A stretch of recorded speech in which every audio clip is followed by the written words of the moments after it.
Hello and welcome to my ZBrush tutorial. My name is John Mahoney, and here is some work I wanted to show first, which is just some of my previous work, some clay sculpture here, and here's some ZBrush work as well. I like working very complicated characters, but also some very simple characters can also be a challenge as well. Here's a character that I comped into a background, but you can see the main character right here is all done in ZBrush. So yeah, I think it's going to be a really fun tutorial. For those of you who haven't used ZBrush at all, this will be pretty much from the very bare bones beginning. And yeah, I think it's a really fun program, and I love it for three-dimensional concept design. And that's basically what all this work is here. Most of it I wouldn't even sketch. I would just start messing around in ZBrush and KeyShot and just see how things come together that way. So anyway, here is ZBrush, and here's the character that I'm going to be working on. I did her head and balloons in a previous exercise for the magazine. So I'm going to focus mainly on her pose and her body on this one. And with this knowledge, you can create your own figures, and they also have a heads that you can use for ZBrush that you can just kind of plug and play, and you don't have to worry about sculpting a head if you don't want to. So anyway, here's the basic interface of ZBrush, and I'm starting with the little Z-sphere, which is what they call it. You'll see the little red circle on the corner there. That is the Z-sphere that I clicked on. And then all I did was add the gray material instead of having it as red. So when you first start, the ball will be red until you start messing with it. The move, you can see, just click on that little move square. You can move it around. Click on the scale, and you can make the ball or the Z-sphere larger or smaller. And then finally rotate. You can rotate it around. But also the easiest way to do it is just to click on the canvas and then drag around. You can rotate it that way. So either way, it works out A-OK. So yeah, here's the gray material that I chose for this particular demo. And make sure always that the edit button is on. If the edit button isn't on, you're not going to be able to do anything. So make sure that that edit button is on whenever you're sculpting. Okay? And here's some other stuff on top that we will go through throughout the tutorial. So yeah, this is going to be a fun tutorial. The one thing that's really good is using reference, and I'm going to talk to you all about that as well, as using reference. Okay, here's how you can select a sphere. If you're going from the bare bones beginning, you click the little sphere icon, and then you just click and drag on the canvas. And I'm going to show you a little see-through button here. You can see a previous figure that I sculpted. I'm going to be re-sculpting this for you guys from scratch, so you can see how this this kind of female figure in a kind of cartoony style was created from scratch. But this is where we're going. This is our end point is going to be something along these lines. Okay. So we have this great see-through function, so I can use my Z-spheres to follow those proportions. So if you ever wanted to follow a drawing that you've done, you can see right through to your desktop. It's pretty awesome.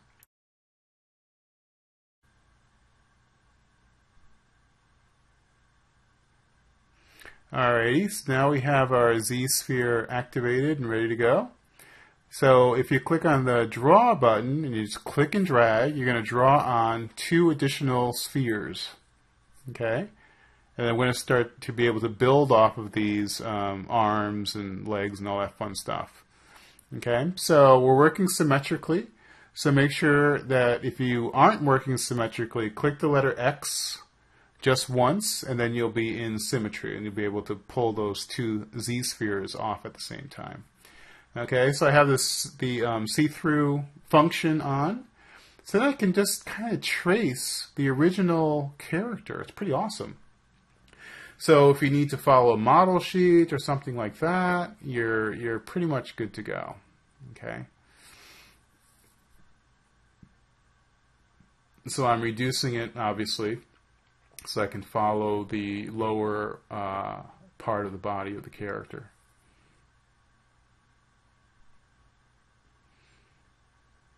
And if I do move, I can move the spheres around. And if I do draw, I can give myself some extra spheres. Okay, you don't ever want to cross your Z spheres because that will might make ZBrush crash when we have to turn it into clay. So make sure you don't do a lot of Z spheres. You don't need a lot of them. All you need is your basic character design. Okay, so I just dragged out 2 spheres. So I did draw and I dragged out 1, dragged out 2. And then I'll be able to drag this down for the legs. There you go.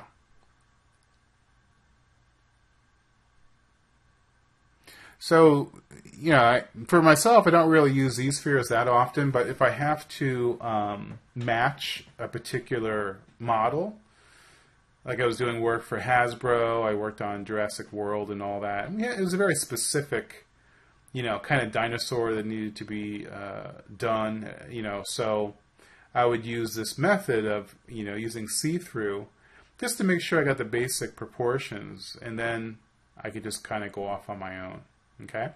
So I'm using scale, and I'm dragging down to make the legs wider. And if you hold down Alt while drawing on the canvas, you can kind of move the character around to fit your kind of tracing right there. I'm holding down Alt and then moving the character to get it in position. And now I'm looking at the character from the side to get the legs set up. I mean, it's pretty simplistic, it's not like rocket science. But the thing is, just to get things where you want them, you want to give yourself a little extra time, and it'll save you time later on when you get to the clay stage. That's all.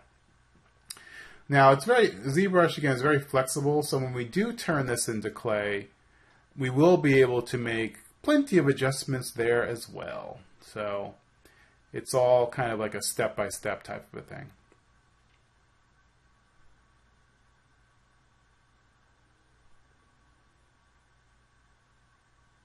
So I'm just kind of getting ready to move the other Z sphere up a little bit so I can do the top part of the body, drag it up. Very good.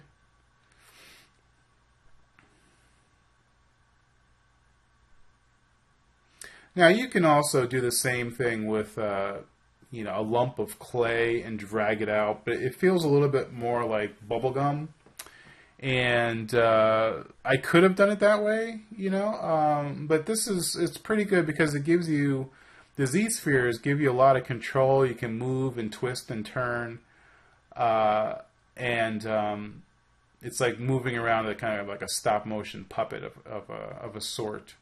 You can see I'm not creating any distortions whatsoever, and I can really put it where I want it. So that's the advantage of these spheres.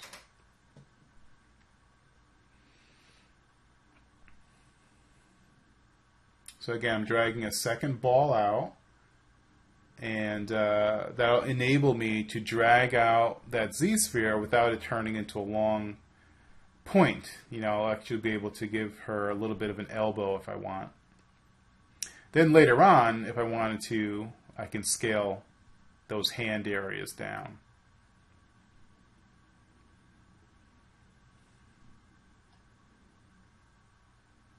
Like that.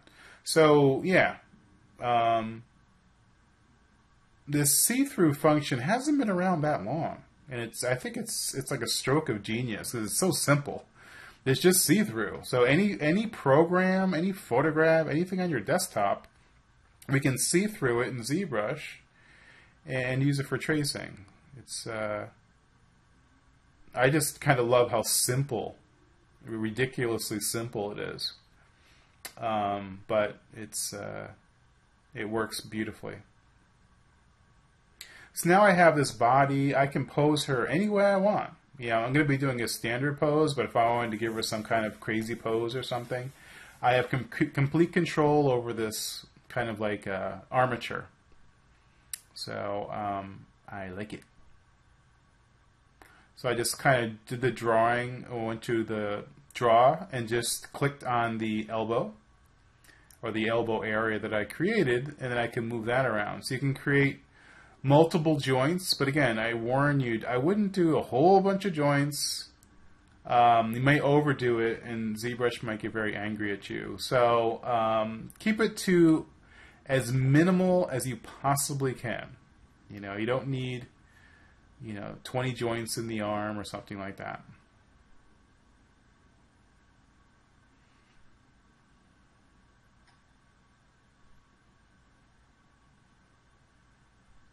So yeah, just getting this little character in position, double checking.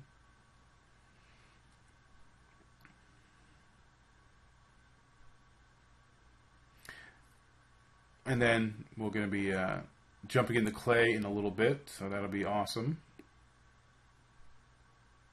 So I'm just checking her from the side. Pretty straightforward.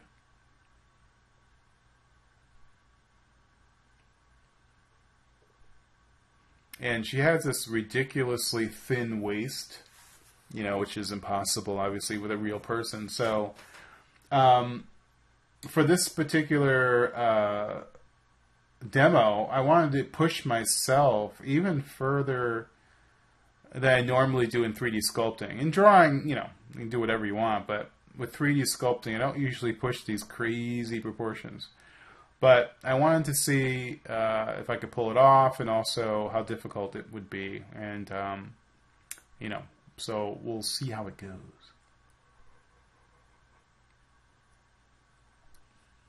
And there you go. That's how simple it is to build a neck out there.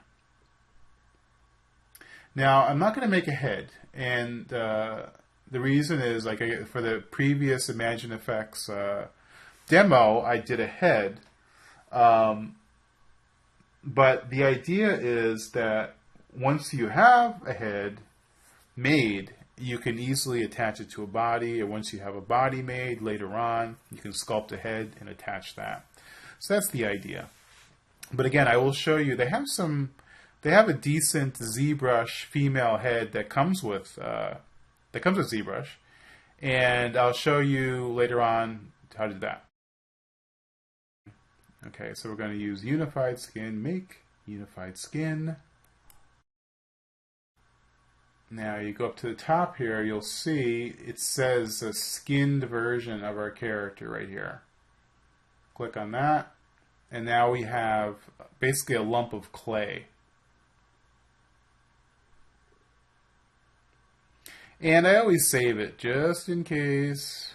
I already saved the Z-Sphere version, but now I'm saving the clay version. See-through. You can see how close it is to the original reference, and how far away it is from the reference as well. We have a little work ahead of us, but we'll get it. We'll get it. So I'm picking clay buildup, large draw size. I love clay buildup. It's my favorite tool. And then it's just, I'm on Z add. So I'm adding clay. And I switched over to the inflate tool. Which, if you go to the tool set and then go to the letter I, you'll see all the tools that begin with the letter I, such as inflate. I just stuck some of them on the bottom here so I can find them a little easier. But if you just go to your toolbox and do I for inflate, you'll find it there as well. So I'm just puffing her out. It's basically like blowing air into a balloon. It's nothing more dramatic than that. But I know she's got some very heavy lower legs. Back to the clay buildup and draw size. And yeah, you can start sculpting now. It's nice, I think, because you see what you get, right away. There's no waiting. There's no rendering involved. You're just looking directly at the character as if you're adding clay to a real sculpture. And I would recommend doing a lot of this before you go too crazy about opening up all the windows and trying all the buttons and stuff. Is just sculpting something as simple as this, just this little Play-Doh character, and just getting a feel for the, sculpting in ZBrush, basically.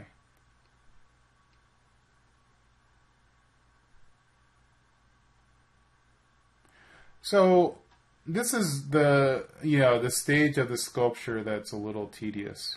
Okay, so what I'm doing is I'm dynameshing the character. I went to Geometry, Dynamesh, and what that does is it lowers the resolution. When I first started sculpting in ZBrush, I wanted everything at a high resolution because I wanted it to kind of look like clay. But then over years of experience, I realized that that's not the best way to work. You want to work at a kind of a lower resolution. And when I did Dynamesh at 40, you can see the resolution is 40. It lowered it down. And when I start using my smooth tool, it'll smooth out all those lumps and bumps.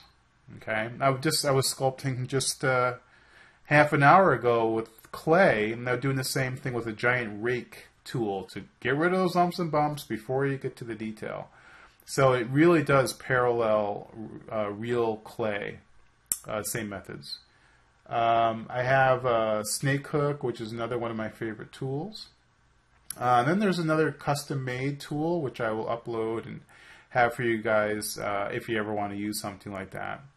It's just for creating a crease, right, like that. Just a simple crease in her rear end so that you can kind of separate the two volumes. It's a very tricky thing without that handy-dandy tool, which my friend Axel created for me.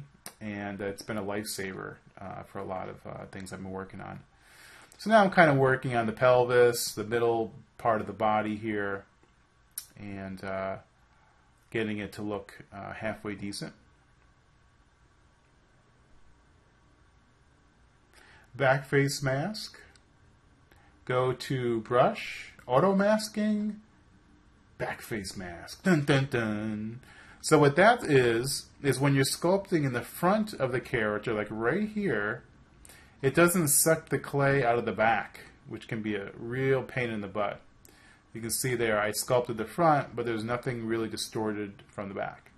So now I'm going to the snake hook tool, which if you go to your toolbox under letter S, snake hook, you can just kind of reach and pull, and it's just fast. I love snake hook. I call it like cheat hook, because every time I run into problems with ZBrush, I just run to the snake hook and it solves everything. So I'm kind of pulling things out. Oof, what an awkward stage of the sculpture. It'll get better, I promise. But anyway, this is the beginnings of it all. And yeah, if you're working professionally and like I said, you have to follow a model sheet or of some kind. This method of working from the kind of tracing manner to working very, very low resolution, dynameshing as you go, is a great way to go. You don't want to fall in love with your details too early. I heard that when I was first learning ZBrush, the lecturer said that, and I totally disregarded what they were saying because I just wanted things to look really cool right away. And, which you can do. It's not like, if you were to hit the divide button and up-res this character, you can do it. I mean, there's no rules. It's just that it'll be 100 times harder to smooth out your character and get these really nice forms. So that's all. But, I encourage you to make some mistakes, stretch your character out, break it, and, make ZBrush crash. It's all good. And then next time what the parameters are. So I'm going to Z remesher is what I just did as I ramble on. But what ZRemesher does is it smooths out the geometry even more. Again, because I'm trying to go for this cartoon style. And, you know, most cartoons, most toy design does not have a lot of little lumps and bumps like you would see on a dinosaur, right? So I want to make sure that she's smooth so that at the tail end of this demonstration, I don't want to have some little bump there. It's going to really make me annoyed. Okay, so I'm going back to the axle mech brush again, creating her separation for her behind, smoothing it out.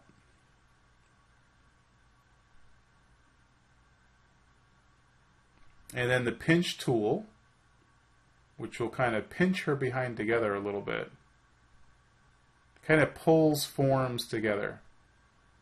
The rear end, humorously, is one of the hardest things to sculpt in both clay and in the digital world. And having these helpful tools, the pinch and all that, is just incredible. It's really helpful. So, yeah, building up the volume with the clay build-up tool again. And then smoothing. I just don't want to build it up too crazy in any one area and then realize later on that I can't smooth it out because it was just too much. So I'm kind of playing it a little bit more conservatively by smoothing as I go. Oh, I'm sorry. And then to smooth, you just hold down Shift. And that's the keyboard shortcut for smooth. Hold down Shift.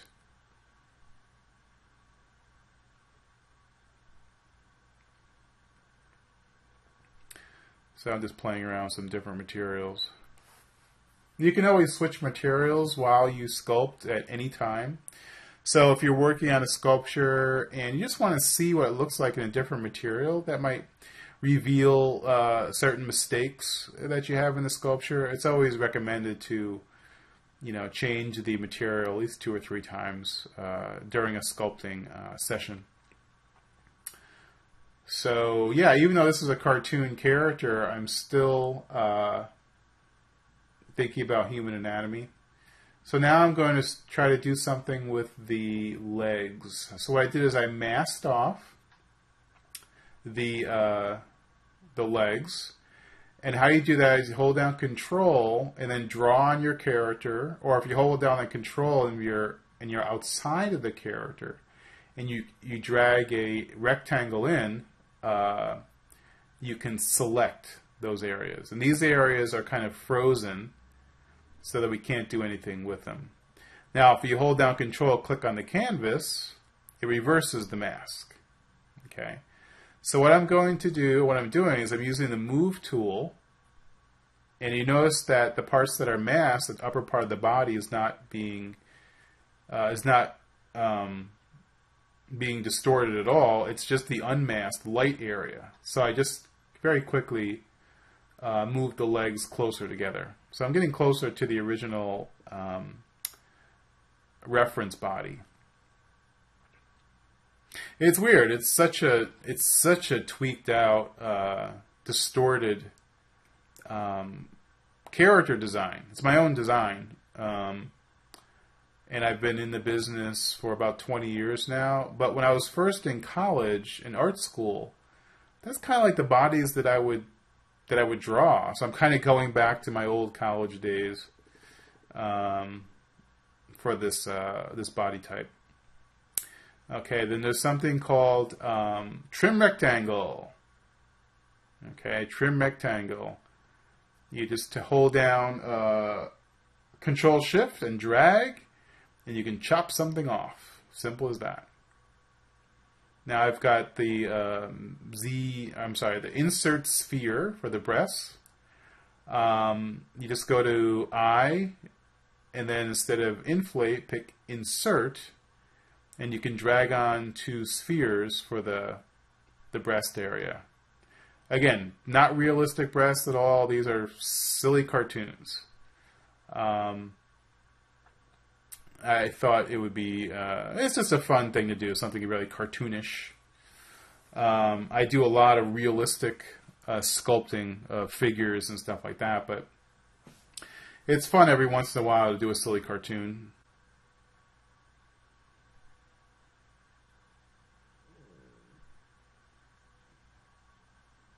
And I would recommend always sculpting in the T pose, symmetrically. And then posing the character asymmetrically later, which I will talk to you guys about how to do, which is pretty exciting. And I'm constantly saving. I don't necessarily save this much, but because I was doing a tutorial, I don't want to have to start again. So now I'm fiddling around with the legs again, masking off.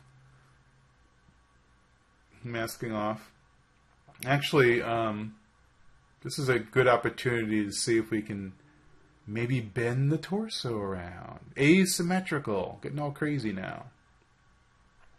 So I'm going to rotate, click and drag upwards, and I'm going to grab that middle circle, the very middle one, which is right in the middle. You'll see like a little white circle. That's the one that I want to use. We have these yellow circles, and then right in the very, very middle, right there, is the white circle. I'm clicking and dragging, and now she's doing some exercises. Yay, I'm alive! So yes, the wonderful, wacky world of asymmetry.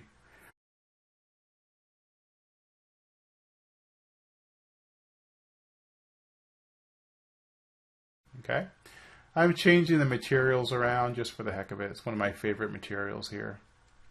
You can download all kinds of materials from the Pixelogic website and just go crazy with materials.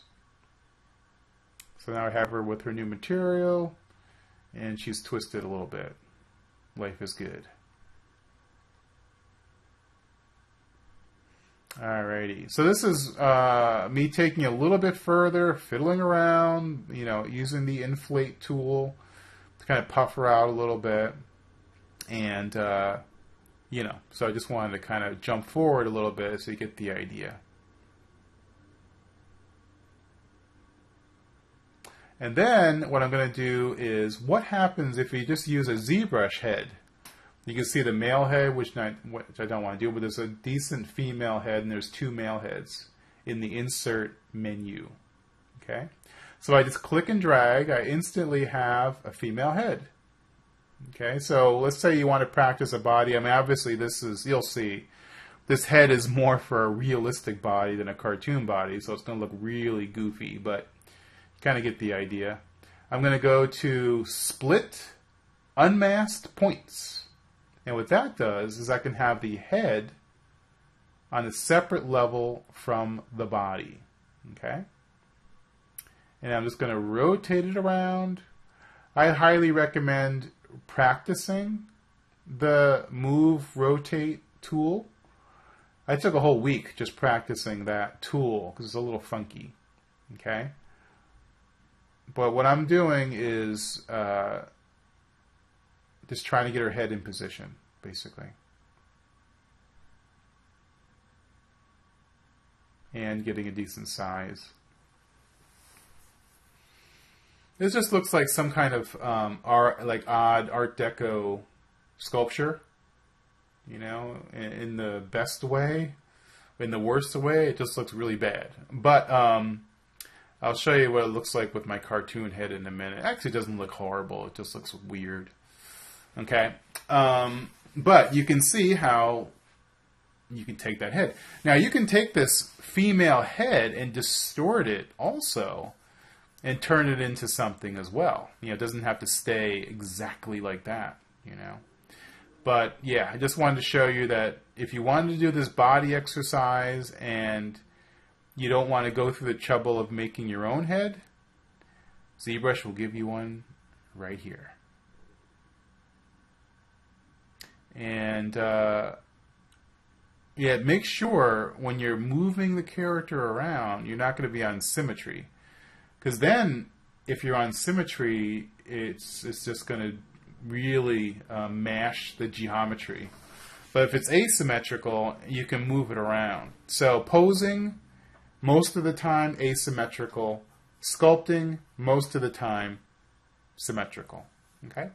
So I have the snake hook. I'm just dragging some of the geometry down to kind of very quickly and sloppily blending it into the body. Just trying to make something look halfway decent. So you can see how it would look with this insert head. Okay, adding previous sculpted head. Now this head I did with for the previous ImagineFX magazine. This was what I had done before. It is a full-on head with balloons. So let's say you have something that's already been sculpted, right? You just go to Append, okay, and you find that body that you've already done. It should be somewhere in the dock, unless you turn ZBrush off. Click on that, and it will appear. Now, I had already fiddled around with it to make sure that it was in the right position and the right size. Okay, so I kind of jumped ahead a little bit. But the idea is that it is in the same world now, although it's not connected. So I can still fiddle around with it. Okay. So now I have my body with my previously sculpted head. Okay. And then I can make some decisions about, you know, whatever, head position and all that fun stuff. So whenever you want to add something to something else, you're going to go to the Append button. You're not going to click and drag in some part of the canvas and drag it in. It ain't going to work. Don't even try it. Please, you're going to drive yourself crazy. The most important button in all of ZBrush is the Append button in Subtool. That's where you can bring new things in.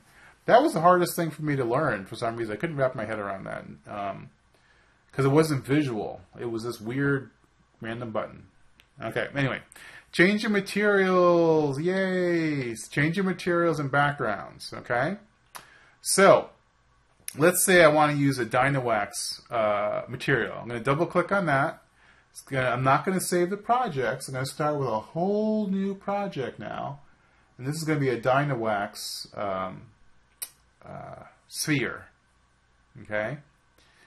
And you're going to be like, why the heck did you do that? Well, I want to use this Dynawax, and it's the only way to get it is to do it this way. Okay? Then I'm going to reload my character. I'm going to do Load Tool, okay, because it was already saved as a tool.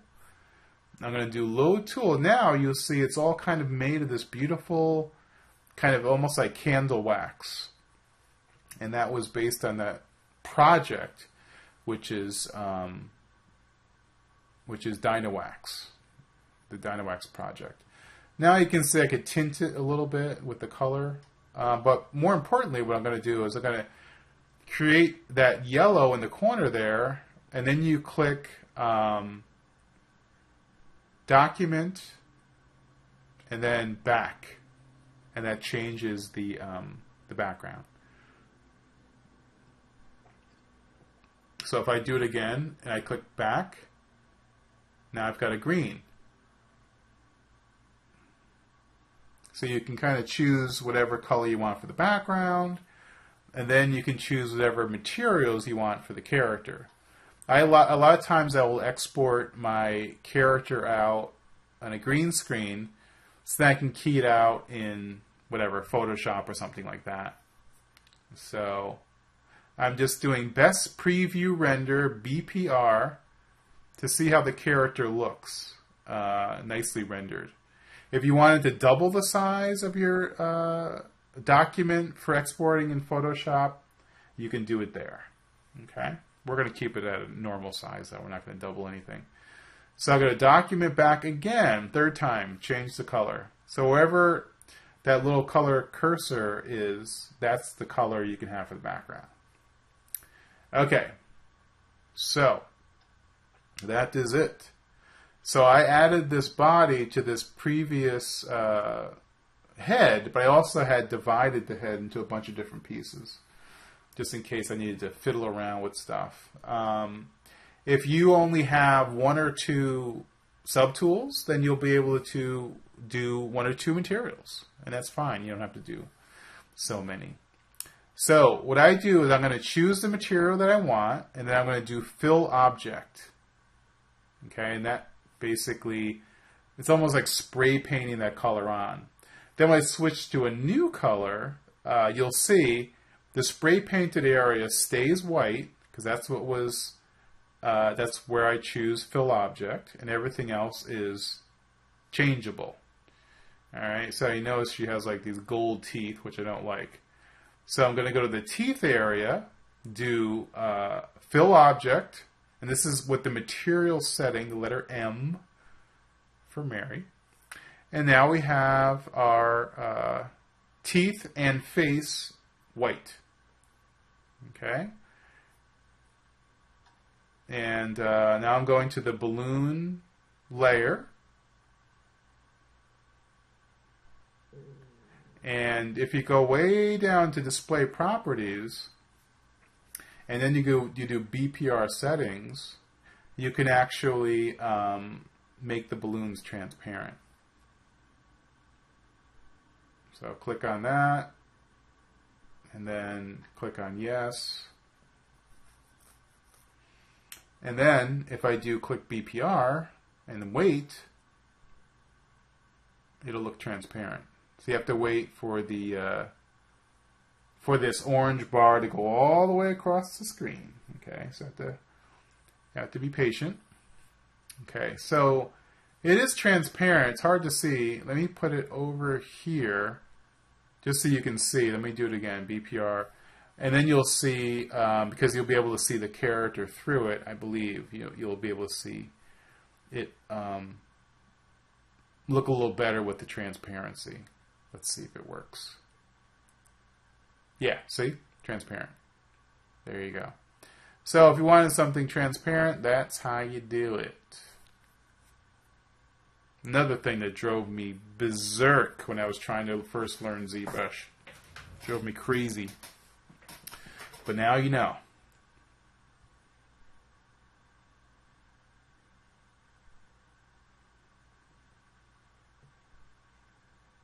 So now I'm clicking on her kind of helmet, making that choice of, well, seeing what things I have available here. Let's try that one. If I like it, I'm going to go to Color, Fill Object. Okay, so right now you don't see anything. But then when I switch to a new thing, you see, that area is kind of stuck on there. I call it spray painted on. Everything else is changeable.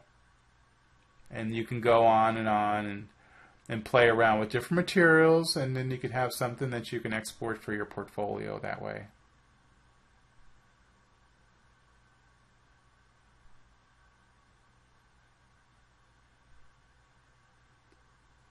Now I'm going to do it again.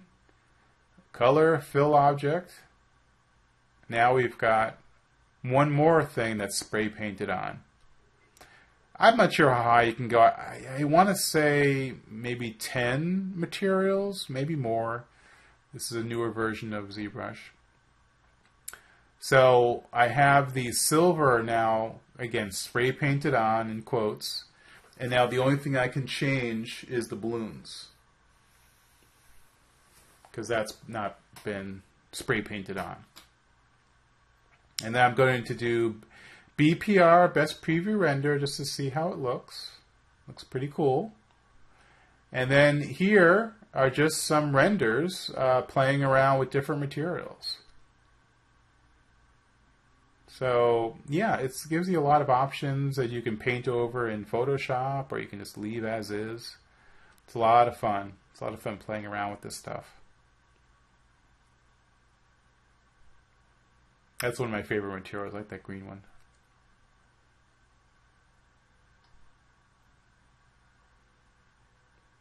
And then there's another program that you can get that's actually connected, that can be connected to ZBrush. If you have it and you want to play around with KeyShot. You can also download a free version of KeyShot for like, I think 30 days. And now I brought the same character into KeyShot, and you can see how realistic it looks. Okay.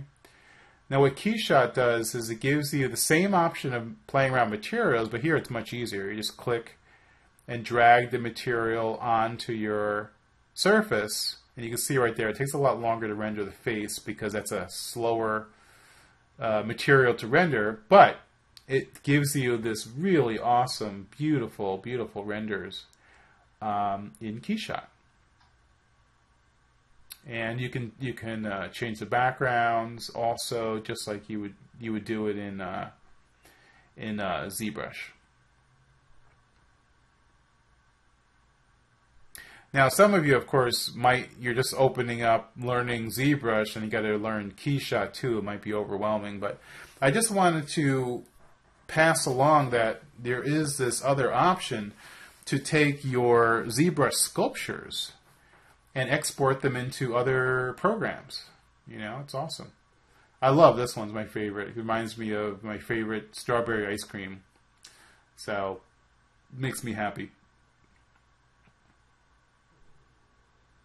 And you can never go wrong with black and pink. They just always, the two colors are just made for each other.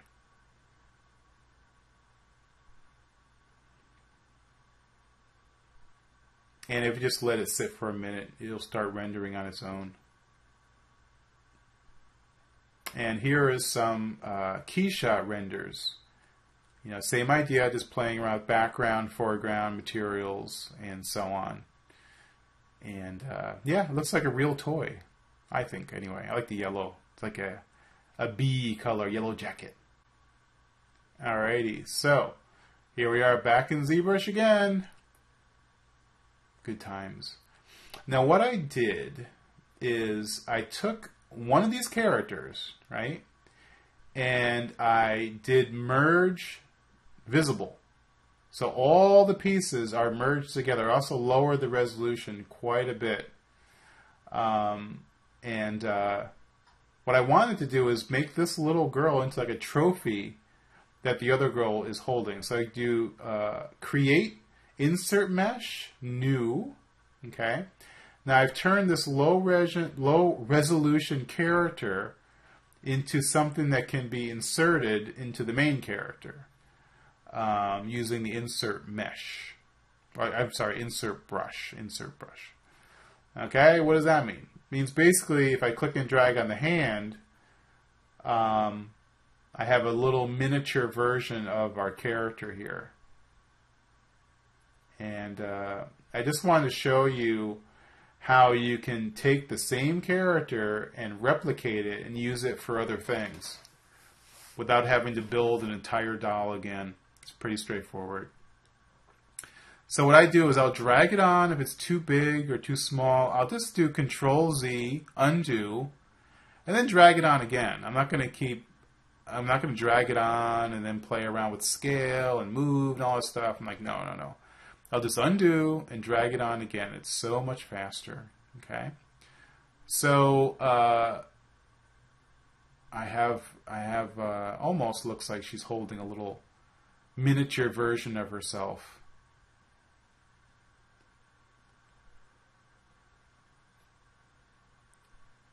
And then getting it into position can be, how should I say, tedious. But with a lot of practice, you'll be able to move things around and get them into position. That is not necessarily the hardest thing, but it's one of the things that I think requires the most practice when using ZBrush is the move and rotate tool. I never use scale. I always go to deformation and then size. Here I'm in deformation.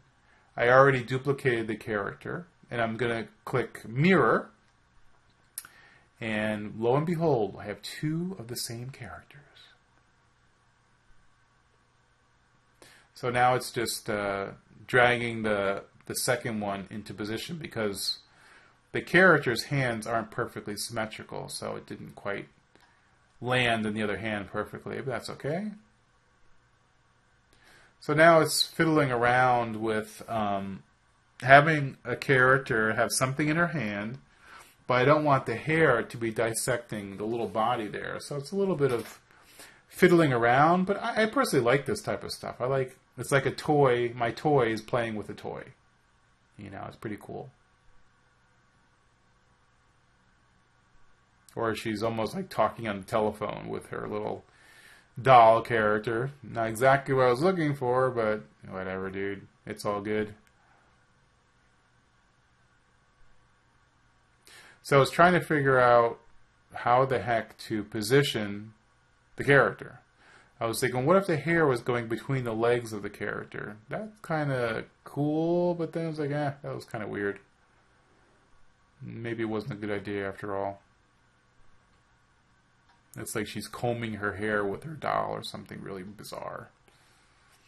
So, yeah, I don't like that. So now I'm going to go to my subtools. I'm going to pick the hair subtool, hair layer. And I'm just going to try to move just the hair by itself. By using the move and rotate tool. Now I can just move the hair rather than worrying about the doll. And everything looks a little bit more natural.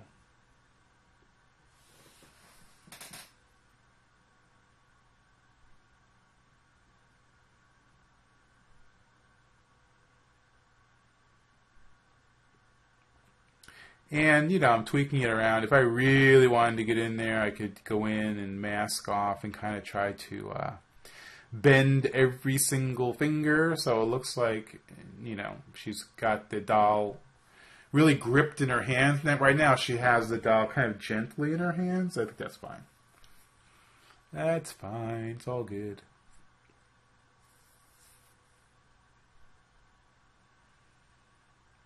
Best preview render. Just going to check and see what we got. But yeah, you can imagine how just taking the same sculpture and multiplying it over and over again, you can create something that looks pretty complicated.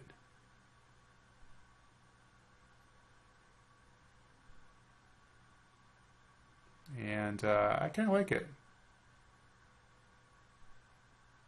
I was somewhat satisfied with this stage. Now there's something else. You can use insert, and they got all these bits and pieces and junk that you can drag onto your character. Life is good. So I chose the belt, and if you click M for Mary, there's all these different belts that you can use. I think I like that one. Kind of drag it across. Release. And instantly, you've got a nice little belt that's hugging their lower body. I had done some tests beforehand. It wasn't like I just picked the belt. I kind of turned the recorder off for a little while and then goofed around and then picked the right belt. So that's how I did that. And then I'm going to click, I actually clicked split unmasked points to make sure the belt was on its own level. Alright, so now I'm going to the machine gun of all things. Click on the machine gun, click M for Mary. And we have this little knob thing over here, which I really like. It's like my favorite knob. And I just, whenever I have a chance, I'll put it on one of my characters. I don't know why. It's just very satisfying to me. But now she's got a little utility belt. So yeah, so there's a lot of things that you don't have to sculpt from scratch. You can just use this little piece, or you can manipulate that piece and create your own version of that and then drag it on. So there's a lot of things you can do with insert meshes. Alright, so I'm going to try to do my best to get this guy in position.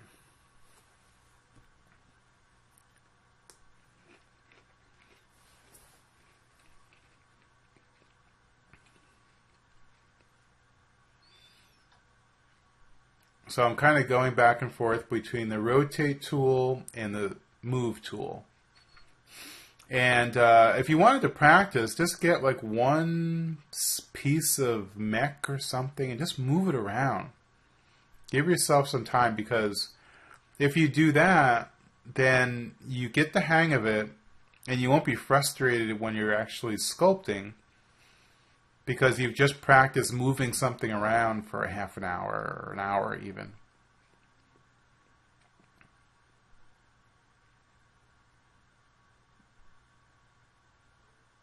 So there's a big difference when you see these three circles, these three yellow circles.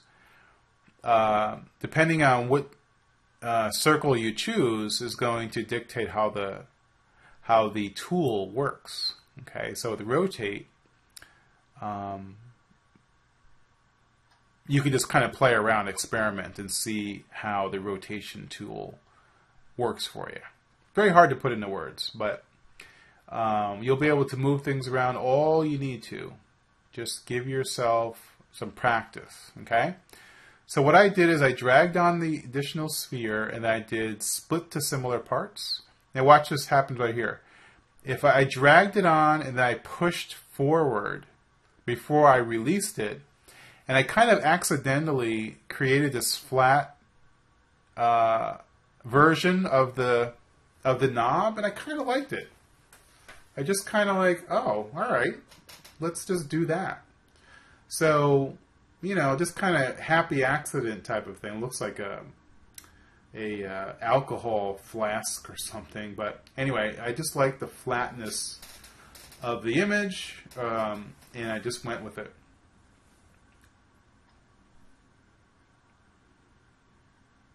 So that part is easy. The hard part is getting it to feel like it's where it's supposed to be. You know, you're kind of giving the viewer the illusion that we have something sitting on someone's hip, but it's nothing. It's all an illusion, right? We have this little gap right here. Rather than trying to drag another belt over, I just cheated it with another little sphere, another little knob. Cheat knob.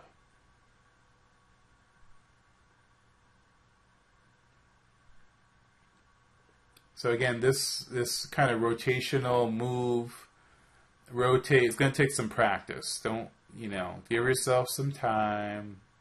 Give yourself, there you go, I already made a mistake right there. I was trying to rotate, but I was in the move position and ended up just messing everything up. So obviously if that happens, just do undo, which is Control Z, and you're fine. So what you can do is keep playing around, and then just hit Control Z, and you're back in business again. You know, so you can make all those wrong moves, and I'll teach you later on how to make the right ones. Split to similar, split unmasked points. Split unmasked points. Do that all the time.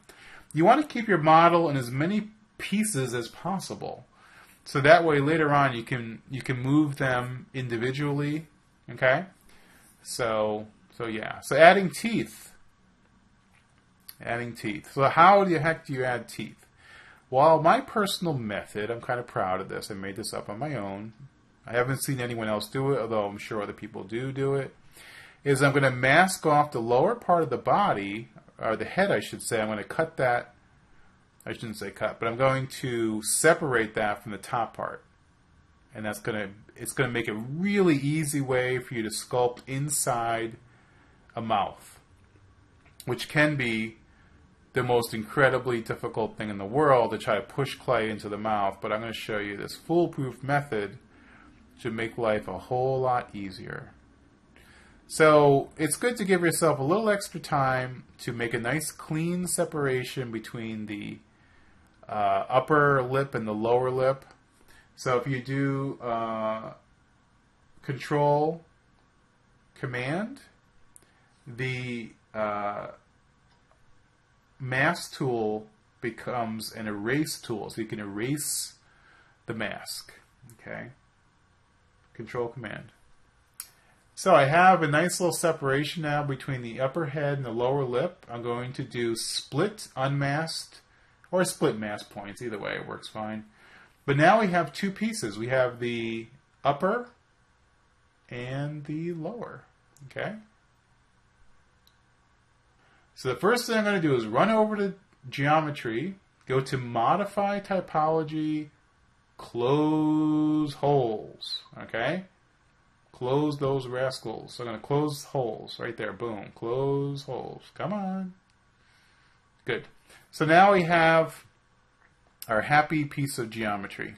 Now I'm going to do the same thing with the lower. I'm going to turn off the head so you can see what I'm doing. Okay, I want to close off the top part of that mouth so that I can sculpt inside there. Modify typology, close holes. Okay, so now we have a closed piece of geometry.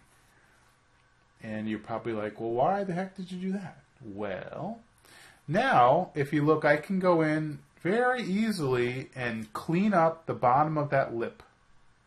Right? And I can open the mouth really easily now and put teeth in there if I want to. Or I can open up her mouth like she's talking. So it's so easy now to kind of smooth out that lip area. And I could do the same here. You see there's that kind of sharp area where I cut the sculpture in half. Now I'm going to smooth out just the lip area, not the outside part of the face, and you'll see something magic happen. The most incredible thing ever.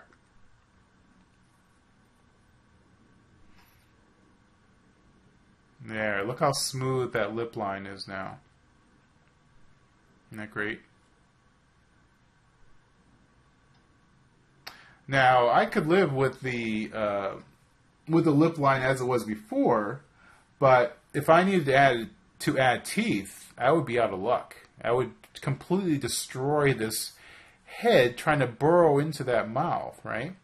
Now I can just use the snake hook and just simply pull it down, and I've instantly got an open mouth. Isn't that great? So simple. Look how clean that is. The geometry isn't all jacked up. And you can create an open mouth. So I can do the top part if I wanted to and push your upper lip up a little bit. There we go. And it just, I think, it feels very natural, right? It doesn't feel, it's kind of trouble-free. You know, if you tried to burrow a hole into someone's head and then sculpt inside the mouth, how would you even get in the mouth to sculpt it? Now I can open up the lower jaw. I can sculpt a perfect tongue in there. I can sculpt her tonsils if I want, right? So it's super helpful to work this way. I'm sure other artists have done this or do this, but I prefer to imagine that I invented it myself. All right. So now we're going to do insert sphere, insert a ball, and we're going to make a simple set of teeth. So first I'm going to drag the ball right onto her face, and I'm going to split this off as well so that the teeth are on their own subtool, their own layer, their own section. Okay, go to split unmasked points. And wait a second, there we go. Now the ball, it's on its own level, so I can move it around. And a few times I've just done, if you look at it from far away, that could almost read as some very simple cartoon teeth, just like that. So now I'm using the snake hook tool to just kind of create a shape so it's not so ball-like, because that looks not right. Snake hook, push in. There you go. Now that could be teeth. We could just stop right here and we've got a nice set of teeth. Alright, then here we go. Here's our character. You can see her turning around. We've got the sculpture. We've got the little characters that we added. I was playing around a few different types of materials. So that is it. Thank you very much for checking out this demo. I recommend if you really want to get into this type of stuff, you can watch the demo again and follow along. And yeah, thanks again. Take care.